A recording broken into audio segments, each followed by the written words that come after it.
Hey everybody, how you doing? Welcome to the show today. My wife just smashed my arm into the button, so we went instantly live because she's messing around, and I don't know why. So welcome to the show.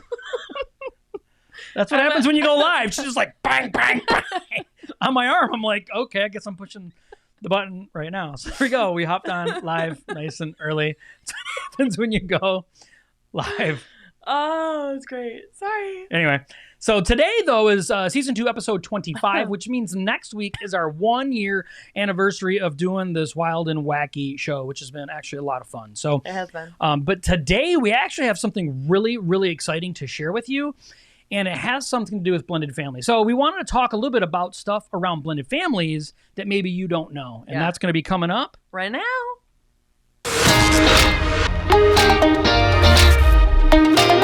Are you a Christian and you are looking to take your faith, your family, and your future to the next level? Then this is the channel for you.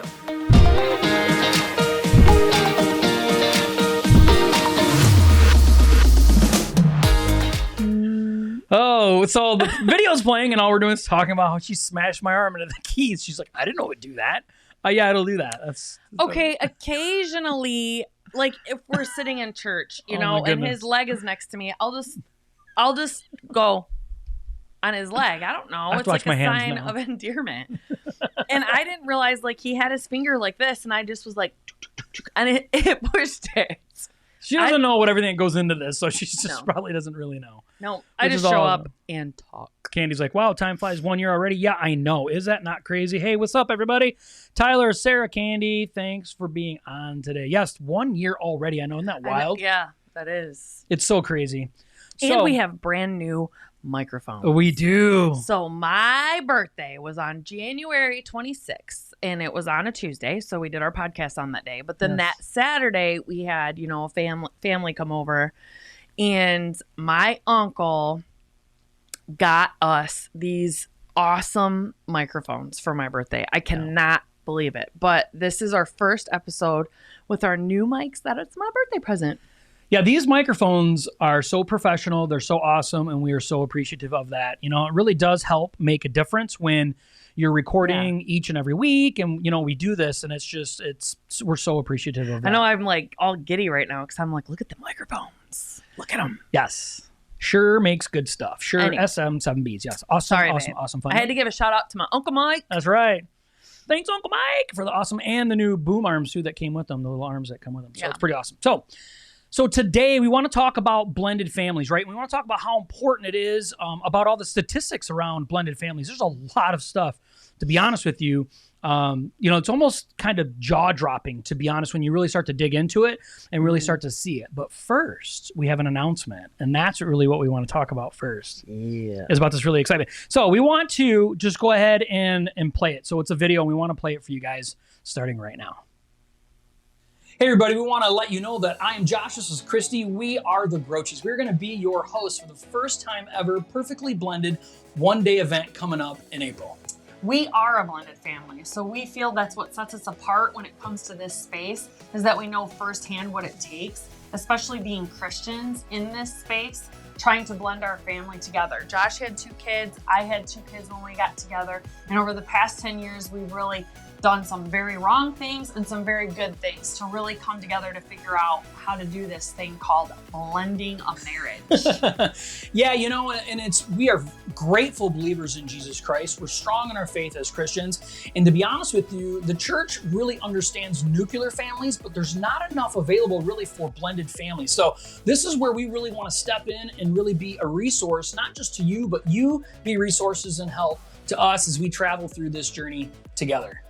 Yes, like Josh was saying, is that when you're a blended family and you're coming together and you're Christians and you're trying to enter the church community for the first time, you're really trying to do what God wants you to do and follow biblical principles for your marriage. The thing that sets us apart a little bit is that the nuclear family doesn't have to think about crazy exes or splitting holidays or birthdays or financial differences or parenting styles. Even something as simple as filling out a form when you're going to school with your child and signing them up can be a sign of embarrassment. So when you're walking into church for the first time, sometimes it can feel like you're wearing a big red D on your shirt and that everyone's going to know that you've been divorced and you're going to be judged or you're going to be shunned for that. And we want to take away some of that awkwardness by building a community of people around this and really give biblical principles surrounding it. Yeah, it's really important. So we understand that every family has their own dynamics, right? It's not a one size fits all thing, but what we have come to learn is there's really 5 key things that you have to have and you have to implement into your family and into your marriage to make sure that you do have success. Christy and I have come up with something called the Blend Framework, and that is something special we would like to share with you on April 10th. It's going to be an amazing time. There's a place now that you can come, you can learn, you can have some fun with Jay and Laura LaFoon, which if you've never had an opportunity to meet them, they're hilarious, fun, and they want to make sure that they help couples stay strong together. So we really want to encourage you to come, but the most important part of this event, the number one thing that we pray that everyone gets from this is community. That's something that's really impacted us as a couple and as a family. So we want to encourage you to come on out April 10th. Registration starts at 8:30 a.m. See you then.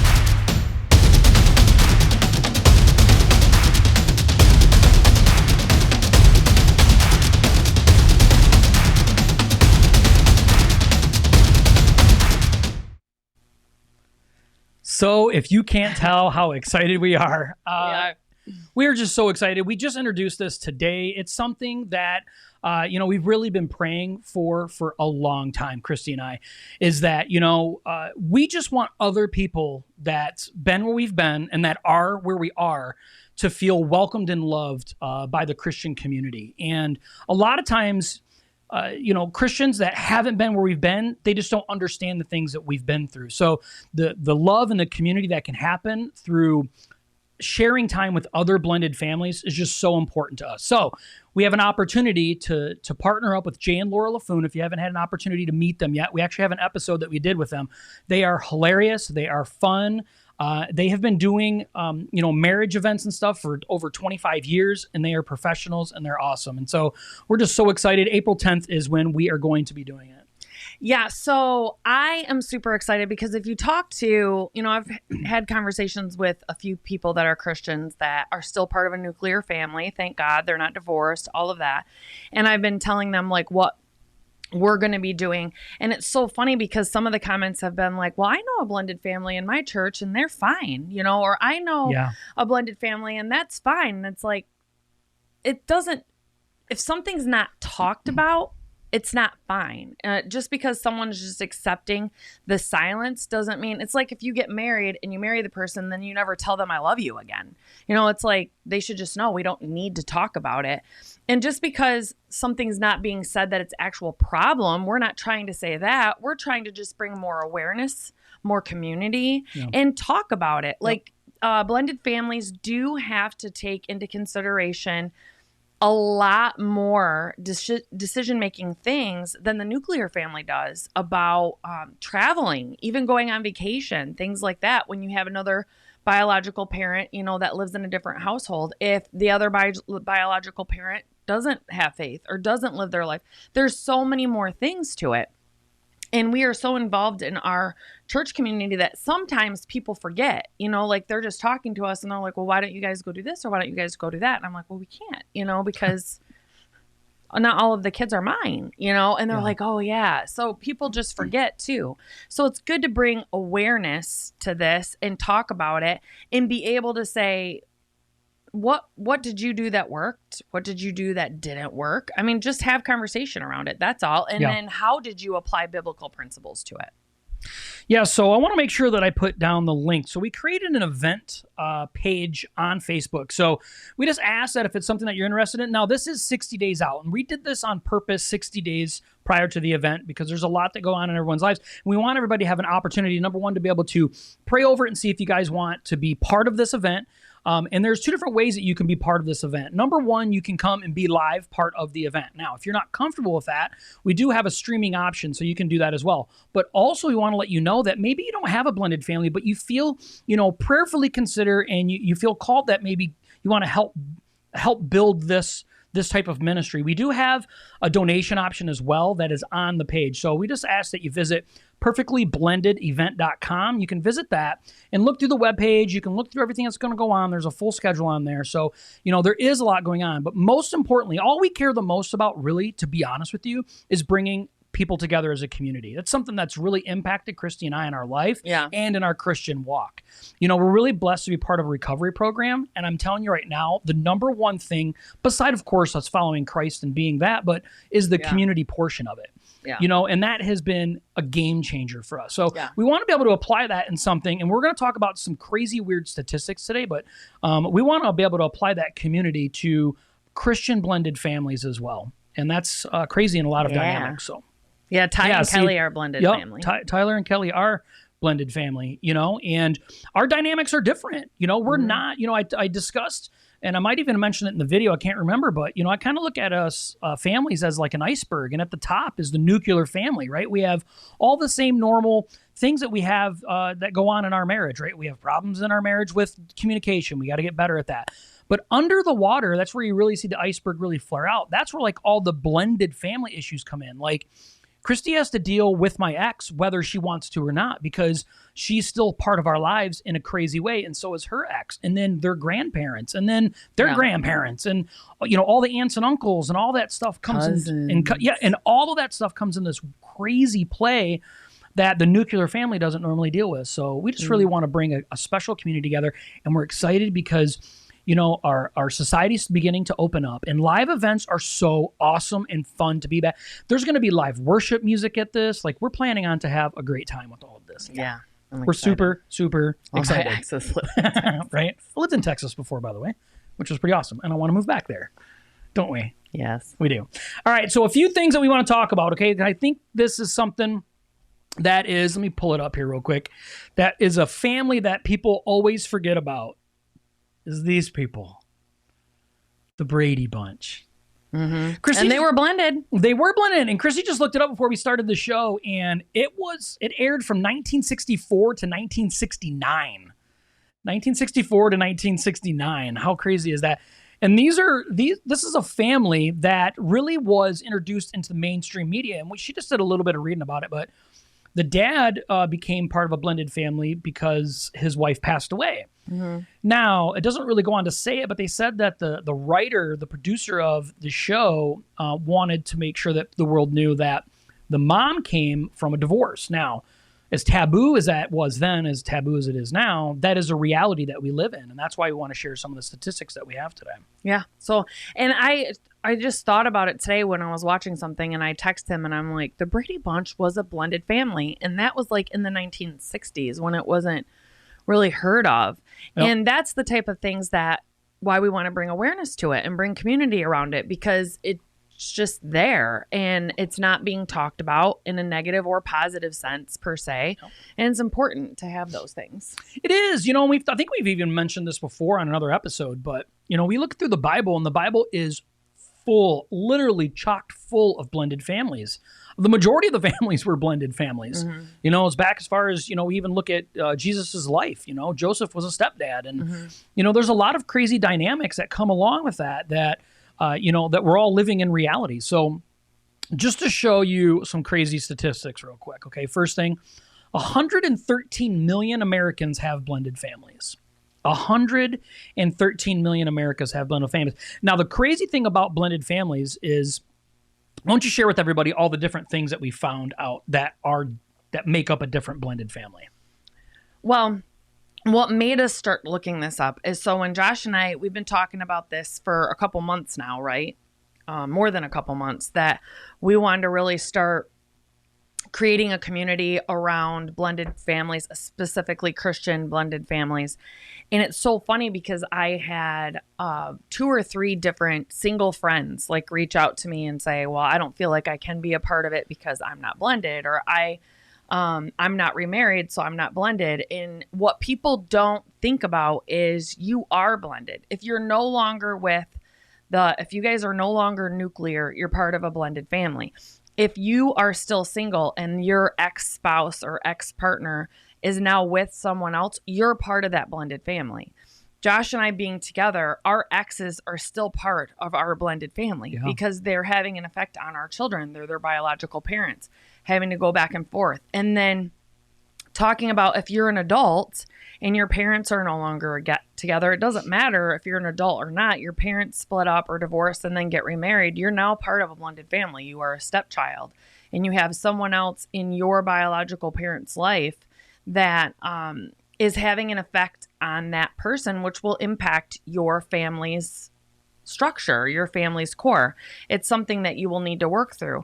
But there's like he mentioned earlier, the old grandparents, like my ex-in-laws, and then the new grandparents that are coming in the picture. If you're getting remarried, if they get remarried or they start dating, there's grandparents on that side, siblings, cousins, and then Josh's sister is now she's been now with a different person, but she has 2 girls with her ex, and now she is has a little boy with her. So they're part of the blended family. Well, even if him and we were original nuclear, we're into a blended family now.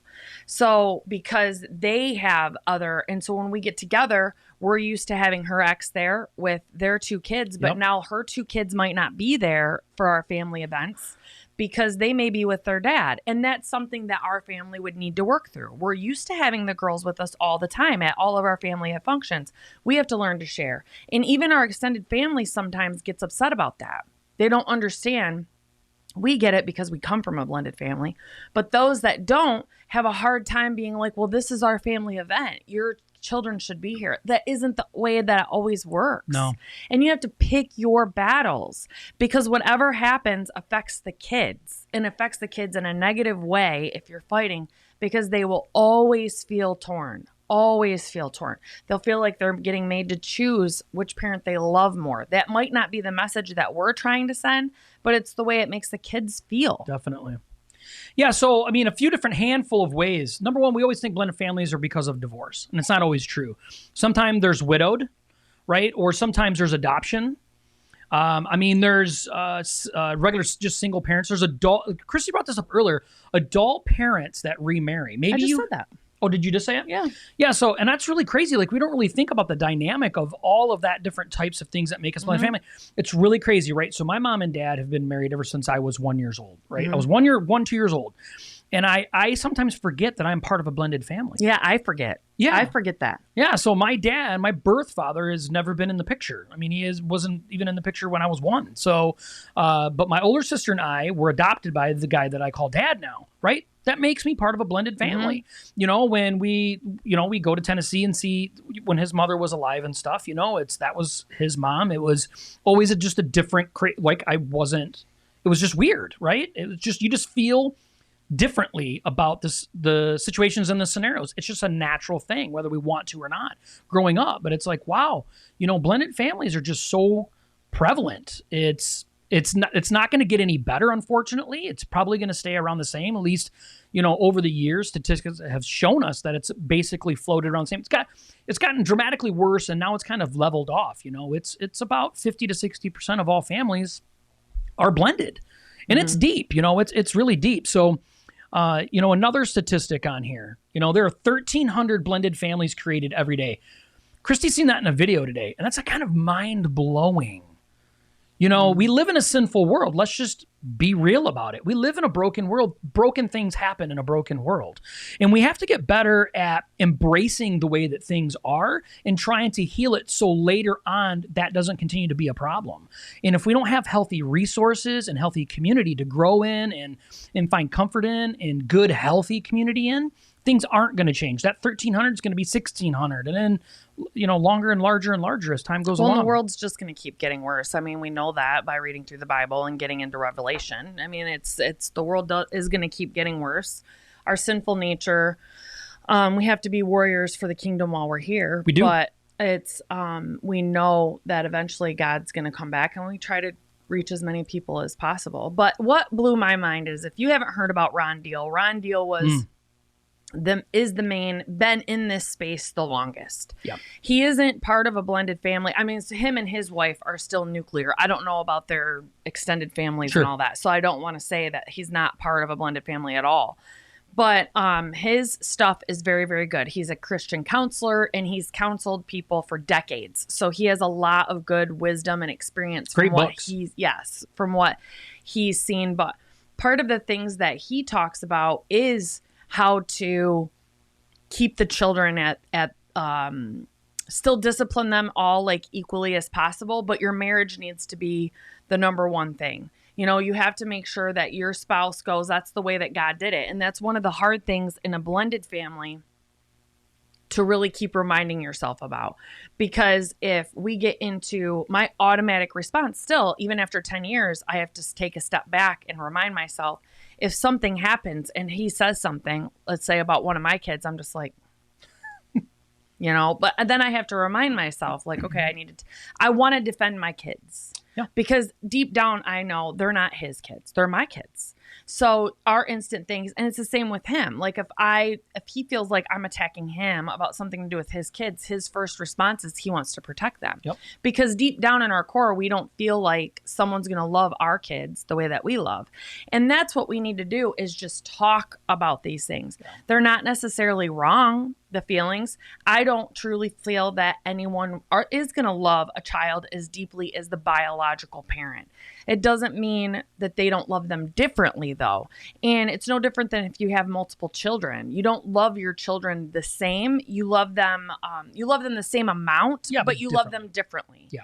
And it's the same thing. A step parent can love the children, but there's never always going to be that full force love like a biological parent has. If we divorced, I would have no rights to his kids. And that's what sucks. I've been in their life for a long time. And if all of a sudden we divorced and we weren't together anymore, it goes bye-bye. And so to have understanding of that for the kids too, that's why it's so hard, I think, for the kids to really trust, because they know ultimately you may not be there forever. That's why it takes such consistency and longevity to do that. And blended families are on the rise. I mean, they are on the rise. And what blew my mind, that's the whole point of why I brought up Ron Deal.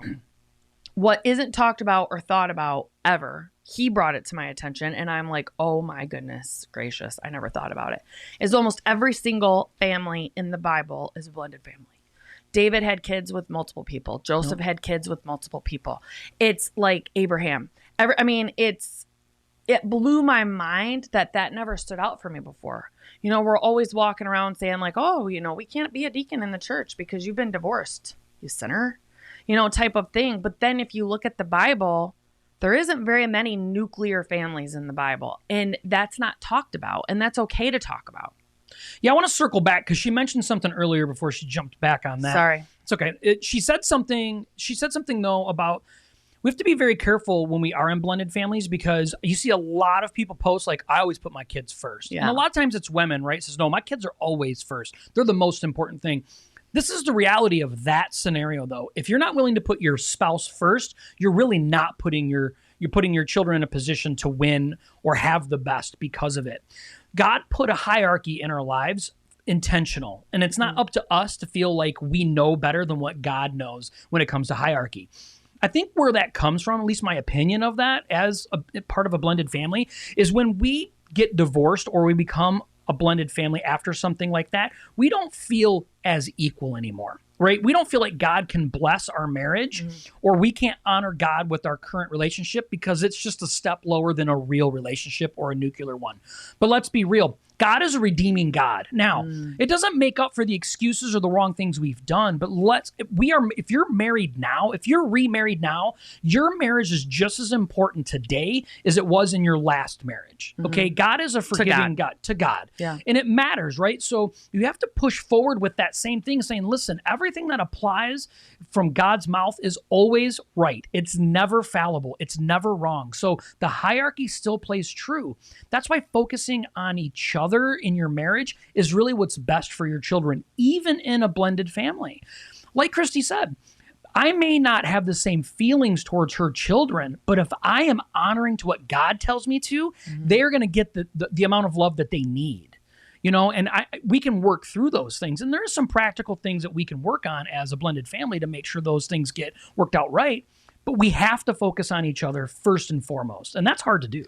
Yes. And I think some of the reason why the churches kind of shy away of talking about this is because it may seem like we're promoting divorce. And we do want to be clear on this, is that if you're currently married and you're a Christian, you believe in God, God does not want you to get a divorce. Amen.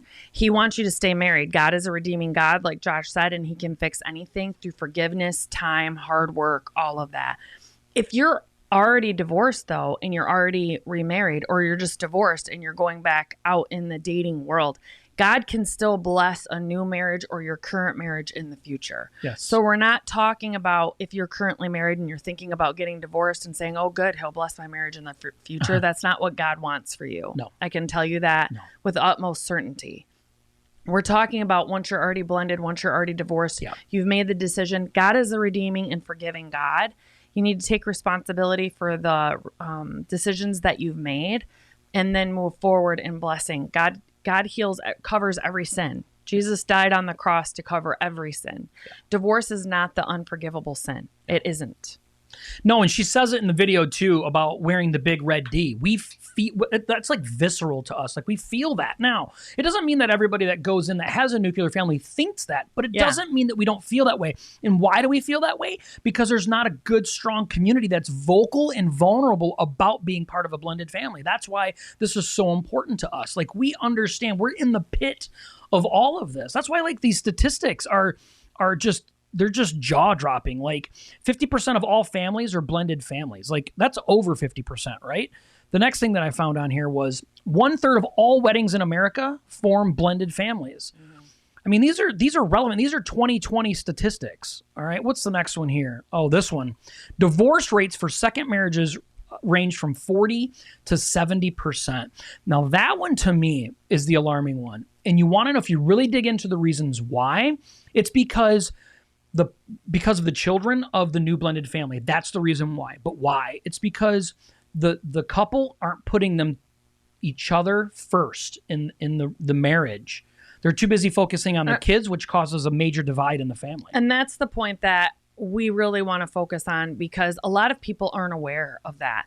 The divorce rate for nuclear first marriages in America is high. The divorce rate for second marriages that come into the relationship with kids is even higher. It's almost double. And that is why community is so important, because your marriage does need to come first. God does need to be at the center of it. But there's so many different things. And if you don't have specific community that has empathy and understands what you're going through and will give you biblical advice and hold you accountable to it, it's going to be much easier to fracture and crack. Amen. And that is the one statistic that I really wanted him to hit on too, is because the divorce rate for second marriages is even more. I'm in school right now, and for my final class and my final paper that I'm working on, my research paper, we could do it on anything we wanted. And so I started doing it on blended families, obviously, because that's what we're going into. And it's amazing because so many of the studies now that are out there, they're saying aren't even 100% accurate, because so many people now are choosing just to cohabitate. And a lot of these studies are actually done only with married couples. They're not even taking into consideration the people that are dating, casually cohabitating together and choosing not to get married because they don't want to get married again. And God, number one, it's a sin to live together outside of marriage, well, to have sex outside of marriage. So if you are going to start dating and cohabitate again, marriage should be in your future to talk about. But these are statistics that are scary. You know, if you're already getting a divorce and if you're already divorced and you're looking to go through it again, before you get married, you really need to have a healthy concept in a relationship with your current children to understand when you enter into that marriage, this needs to be a frank, open, safe conversation that your marriage does need to come first. And both parties need to be on the same page as far as how the parenting is going to go, how fair it needs to be. And the biological parent in the beginning does need to be the disciplinarian for their Absolutely. own biological children. That is so, I'm so glad she brought that up. That is so important. Teaming up and the level of communication has to be next level when you're in a blended family. But when we talk about parenting, I mean, we could go on and on, right? We could. And that's why the whole reason why we even wanted to have a one-day event, so we could really deliver so much more content. But when we talk about parenting inside of a blended family, it is important that we communicate behind closed doors, away from the children, and we learn how to parent that way correctly. That way, I go and I am the authority over my children, but they know that she's the other parent in the home. She's not their mom. Right. She's made it very clear to them, I am not your mom. I'm not trying to be your mom, but I'm to be respected as the adult in this home. But when it comes to punishing and stuff like that, we had to make sure that it comes from the biological parent. And that's otherwise I put her in the position to be the enemy. And that's never our goal in our relationship, ever. We're not trying to create enemies. And let's be honest, right? The only thing we bring from our last relationship in all reality is us, right? And we're part of the problem. And if we're not willing to do things differently than we did in our last relationship, we're just bringing all the same problems. You know, we have to know that our last relationship didn't end because we were complete selfless and just worked hard on our marriage. That's just not the truth. And if you think that, there was probably something else really going on. So we have to remember it's time to really kind of look at ourselves like, how can we make this work the best way? And that is our marriage first. God first, marriage second. But yes, in the hierarchy of things, yes. So, and it's also important as even a blended family in the Christian community to have really good, solid nuclear marriages in your community of people. So you should have solid blended couples that so you can stay accountable to one another, keep encouraging one another. It's very frustrating to be a step parent. It is very demoralizing and demeaning and just thankless. I'm a biological mom. I have my own kids, and that is a very thankless job. Step parenting is harder. Step parenting is you're loving, and never getting anything in return. And that's sometimes the way it is, but God has called us for more. So to be around a nuclear family that's super solid, and then you could be a light for them too when they're struggling to say, okay, if you got divorced and you remarried, it'd be a lot harder. I'm just telling you. Okay, just deal with it. It's normal. Yeah. Teenage years where on first-time marriages in blended families, teenagers, it's harder, you know? So it's very, very important for your community of people to have solid, biblically sound marriages, but Healthy. The community of blended people are so important. Yes, without a doubt. Stacy says something here. Great insight. All this is so important because I think so many people, even us, tend to not put too much thought into how it's all going to work. It's not something to just figure out as we go. Blended families need thought first, action second. And that is where we screwed up. We didn't. And that's what Ron Deal even says. We learned the hard way. People just think we're going to get remarried and we're going to just have a family. And this was just going to, you know, it's just going to be like. I'm leaving the problem. Well, it's not even that. It's like we're going to be able to continue to be the same type of family that we were in the last marriage. Yeah. And it isn't. It needs to be talked about like, no, the dynamics are different. The family members are different. The situation needs to be different. In our family, I do feel like, him and I were talking about this, my biological son, my oldest, got the hardest position to have to accept when we got married because he had a daughter and a son, so oldest, and then his son Josh, and then I had a son Garrett and Graydon. So Graydon went from having one sibling to having three, but he was the baby in my family and he remained the baby. Jordan was the oldest, she remained the oldest. Josh was the second oldest, he remained the second oldest. Now he did go to being the only boy to having two other boys. But my son Garrett went from being the oldest, firstborn child, boy, for me, to now being the third oldest and the second oldest boy. And that is a very hard, you don't think about what that's going to do to your kids emotionally when you're the oldest child and then you're not the oldest child in the house anymore. It's hard. It's hard so being strong in your marriage and being able to have empathy for your kids' feelings and what they're dealing with too. We didn't talk about any of that. We just figured we're going to be a family. It's going to be fine. We're going to discipline them and we're going to, be parents. Yep. And it's not the way it happens. No, it's not. And what we've tried to do and what we're trying to do is be able to shortcut things for people, right? Take what we've learned the hard way. I feel like we've learned everything the hard way, over the last 10 years. And maybe there's some shortcutted things, that we can offer up to say, hey, you know what? That's great. That's a great idea. I didn't know that. But most importantly, be part of a community of people that says, hey, we're screwing up too. We're screwing up currently on things, and we do. And maybe there's some insight that we can get from this community. I mean, in all reality, let's just be a community of people and be able to be open and honest and vulnerable about our blended family issues, because there is things that nuclear families don't understand. And it's no offense to them. They just don't get it. Yeah. They just don't get it. Reality. The one last statistic, though, that I really wanted to share is I think it's super powerful because we think about divorce and we think about the dollar figure, right? So the average cost of divorce is $13,000, right? That's the average.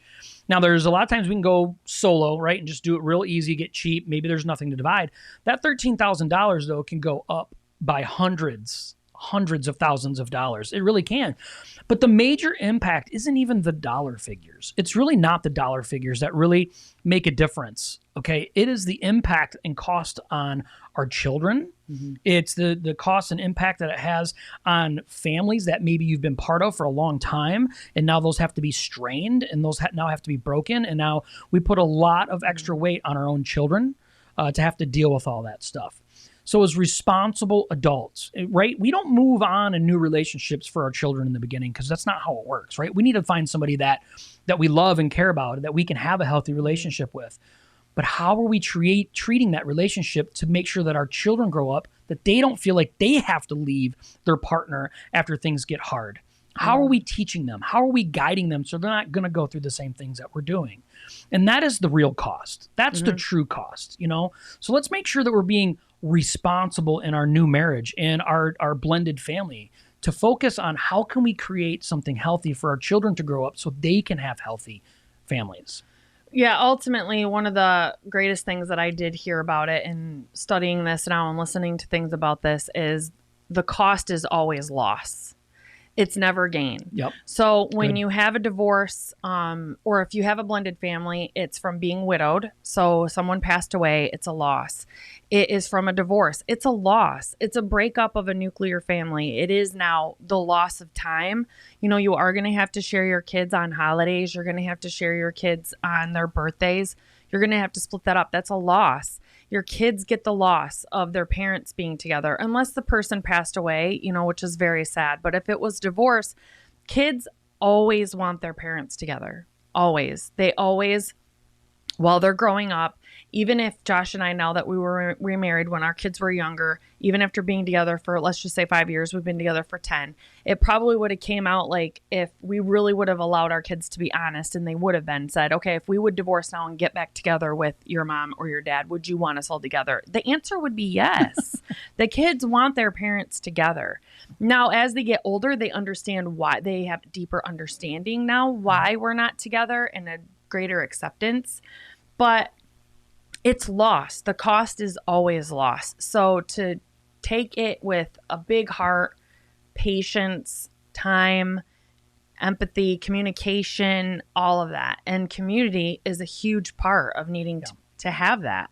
Yeah, baggage comes with all of that, whether we like it or not, right? We live in a sinful world.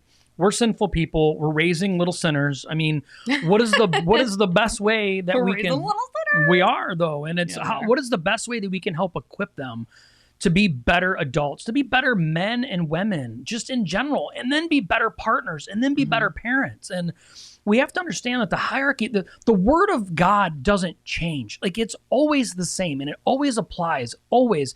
And if we just learn to obey that and follow the guidelines of what God tells us, then our lives will be lived out, and our children's lives will be lived out so much better in a healthy way. Go up really quick. What? I want to address what Stacy said right here. So, Stacy, we actually dealt with this, and it took us a little bit to recognize it, to recognize what was going on. So my kids went to their dad's typically every other weekend, and his kids would go to their moms 3 days a week. So they typically go Sunday night, Monday night, Tuesday night, and then they'd come home. And then my kids would only be gone like every other weekend. So it took us a little bit to recognize what was happening. But when they first came back from the other parent's house, they acted differently. I know, see, that was so good. We then prepared for it, us emotionally. So it's like, okay, when little Josh comes back from his mom's Wednesday night, it's going to take 24 to 48 hours for him to then adjust and come back. And it was the same thing for my kids. We'd have to give them 24 to 48 hours to adjust and come back. The difference is because both of our exes have never gotten remarried. They've never really had a steady, long-term, significant other person. Yes. So they would go, and a lot of times with single parents with their children, it's more of a buddy. It's more of putting more emotional responsibility on the kids as if they're equals in the home as far as chores and taking care of things around the house, or more like a friendship thing. Let's just hang out. The rules are typically discipline is there, and not a Christian home. So then there's just different things, just different lifestyles. So it takes the kids a little bit to readjust. Okay, you're no longer the parent in this home. We're the parents in this home. We do have respect and rules and things that you need to follow. And they're a kid.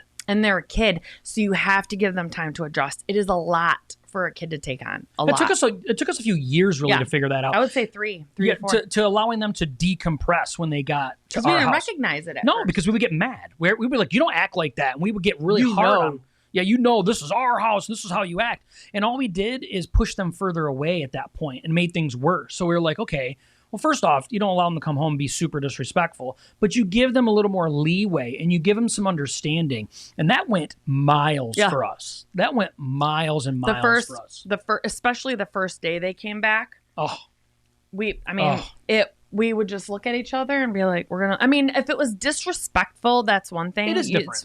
We didn't allow disrespect, but for them to be more withdrawn and just want to go in their room and kind of, I think, decompress themselves a little bit and adjust to the change, we had to allow them to do that. We did. We didn't want them to come right back in and be okay, we're all going to sit down and have dinner together, all of these things. We allowed them to have the time, but it took us a few years. It did. We had to do like family meetings, which really became a big part of our we can go on for so much stuff, but family meetings were really a big part of it. And it really was important. And we learned through that too, right? Where she used to sit with her kids, I would sit with my kids, and then it became like teams, and we're like, okay, that's not good. Like, her and I need to be a team. And we did that. But then we would tell them, like, look, we know when you guys come back, right? We wanted everybody to be part of this. Like, hey, we know when you guys come back. Talked about things openly. Yes. We had to be very, very open with it and high level of communication and say, look, we're going to give you a day to, and then, hey, we're going back to normal, And it really, as time went on, they understood, they knew, and it wasn't to come home and act up, but it was like, okay, let's decompress. Let's let the differences shake out, and then after a few years, it really did start to iron out. Mm-hmm. We had to be intentional about the conversation. We did. So we really did. We had to sit down and let everybody talk about things and understand, hey, Big Josh isn't trying to be your dad. You have a dad. No. I'm not trying to be your mom. You have a mom. But I am a parental figure in this home. And what we do need to do is have respect for one another. You respect strangers. It's respect. It doesn't have anything to do with someone trying to be your mom or someone trying to be your dad. It's a good character and integrity to give respect to people. And if you need to go decompress about things, we need you guys to talk to us about that. Yep. And standing behind each other in that was really, really important. It was making sure that my kid didn't get away from talking to her in a horrible, disrespectful manner. It was not up to her to correct my child. It was up to me. Be like, Josh, Jordan, you don't talk to her like that. You don't talk to Christy that way. That's not how you treat her. No. She's not your mom, and I'm not asking you to treat her like your mom, but she is an adult in this home. and you will respect her accordingly. Like, those things are important to stand behind each other and do that stuff, because I've seen in a lot of blended families where the other parent is just like, oh, they're just being funny, oh, they're just joking, they don't mean anything by it. No, it's because you don't want to correct your child and you don't want to be the bad guy. Well, guess what, you're going to always be the bad guy then, because you're going to be the bad guy then to your spouse, and that's going to cause much bigger problems. That's why being partners is so important. It's so hard too, though, because you get into a blended family and it's like, you don't want your kids to think that you don't love them. It's not even that. You don't want your kids to think that you love them more than them. And that's the struggle with being a biological parent in the relationship, and saying, like, you don't talk to them that way, because kids too are not all innocent in this. They will try to say you love them more than you love me. Oh yeah. And so, or their parents will, the other parents will. Yeah. So it's important to talk about that. But what I wanted to say is, all you ladies out there that are part of a blended family, or in the future someday you're going to be part of a blended family, every single study, hands down, that has ever been done about blended families, stepmoms have a significantly harder time being accepted into their role or into the family than stepdads. And the reason why they say is because children have so much of a connection to their biological mother from, being carried around inside of them and all this stuff. And kids inherently think that if they have affection or care for this stepmom, that they're being disloyal to their biological mom. Now, those feelings are still there for stepdads, but it doesn't take as long, especially when it comes with boys. Boys tend to respect the stepdads more, but stepmothers have a harder time, and then stepmothers even have a harder time with girls. With girls that aren't theirs.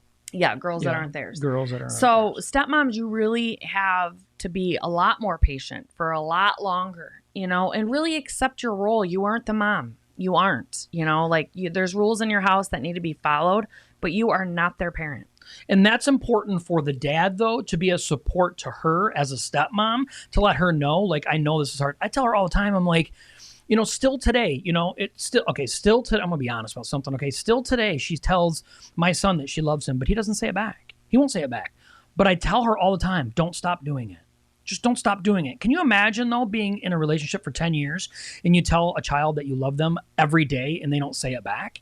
I mean, that's hard. Mm-hmm. And it's my job, though, to let her know, like, I know my kid, right? And I know my son loves her, and he doesn't say it, right? But I want to support her and let her know, like, you just keep doing it. You're doing the right thing. Like, be the support to that, because otherwise you feel like you're on an island of yourself, like all by yourself alone. And it's just, it's hard. Being part of a blended family is tough. Something like that for me, though. I told I love you growing up. Neither one of my parents said it.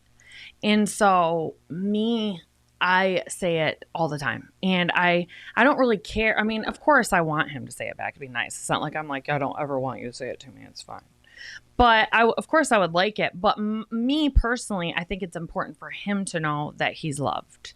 Yeah. As growing up, kids really need to know that they're loved. They really need to know that they should be proud of who they are, type of things. Yeah, for sure. Say? She just said, this is something that's pretty cool. She said, our boys hear this all the time. The first day they come back to our house, truth without grace is mean. Grace without truth is meaningless. That is good. Mm-hmm. She said, Doug. So what we want to leave on the end of this conversation is these conversations can be so much deeper and so much wider that 1 hour of sitting here on a podcast is just never enough time. So we want to start creating events. We want to start creating community opportunities, whether it's retreats and events or conferences, ways for us to get together and really start to dive into some of this stuff. Like, let's really dive into what works and what doesn't work for different families and what are the key components. And, so we want to make sure that if you know someone that's a blended family, share this event. Now, maybe you don't live in Michigan. That's okay. We have a streaming option as well. We want to make sure that you have an opportunity to be part of this. And communities don't have to live within the same zip code of each other, okay? Communities are people that are strong together. Tyler and Kelly Brown, we are part of their community. We text each other and we reach out to each other and we're community. And they do not live here. They live way south in a much better place than where you live, but much warmer. So community is really important. So perfectlyblendedevent.com. Please check it out. And if you feel so called to, be part of it. We really want you to be part of it.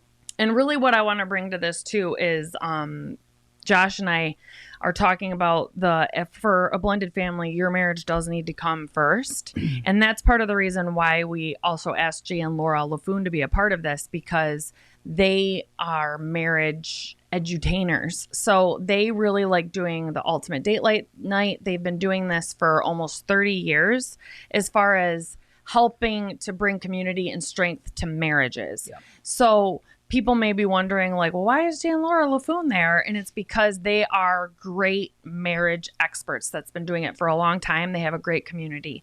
And then Josh and I want to talk about the blended aspect of it. But the core of the blended, besides God, I mean, that shouldn't even need to be stated. God should be a given.